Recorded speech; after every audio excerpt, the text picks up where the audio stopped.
ನಿಮ್ಮ ಹಳೆಯ ಚಿನ್ನದ ಒಡವೆನ ಅಧಿಕ ಬೆಲೆಗೆ ಮಾರಬೇಕೆ? ಆಟಿಕಾಗೆ ಕಾಲ್ ಮಾಡಿ 8880 ಅಟ್ಟಿಕಾ ಗೋಲ್ಡ್ ಕಂಪನಿ. ಕೇಂದ್ರ ಸಂಪುಟ ವಿಸ್ತರಣೆ ಪುನಾರಚನೆ ಗುಸುಗುಸು ಮಧ್ಯೆ ಕೇಂದ್ರ ಗೃಹ ಸಚಿವ ಅಮಿತ್ ಶಾ ರಾಷ್ಟ್ರಪತಿ ದ್ರೌಪದಿ ಮುರ್ಮು ಅವರನ್ನ ಭೇಟಿಯಾಗಿ ಸಭೆ ನಡೆಸಿದ್ದಾರೆ. 2 ದಿನಗಳ ಹಿಂದೆ ಅಷ್ಟೇ ಪ್ರಧಾನಿ ಮೋದಿ ಅವರು ಕೂಡ ರಾಷ್ಟ್ರಪತಿಗಳನ್ನ ಭೇಟಿಯಾಗಿ ಮಾತುಕತೆ ನಡೆಸಿದ್ರು. ಅದರ ಬೆನ್ನಲ್ಲೇ ಅಮಿತ್ ಶಾ ಕೂಡ ಸಭೆ ನಡೆಸಿರುವುದು ಶೀಘ್ರ ಸಂಪುಟ ಪುನಾರಚನೆಯಾಗುವ ವದಂತಿಗೆ ಪುಷ್ಟಿ ನೀಡಿದೆ.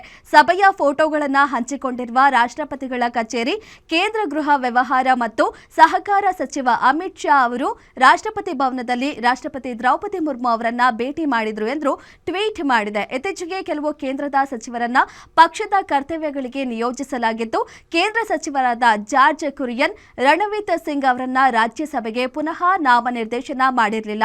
ಈ ಮಧ್ಯೆ ಕುರಿಯನ್ ತಮ್ಮ ಸ್ಥಾನಕ್ಕೆ ರಾಜೀನಾಮೆ ನೀಡಿದ್ರು.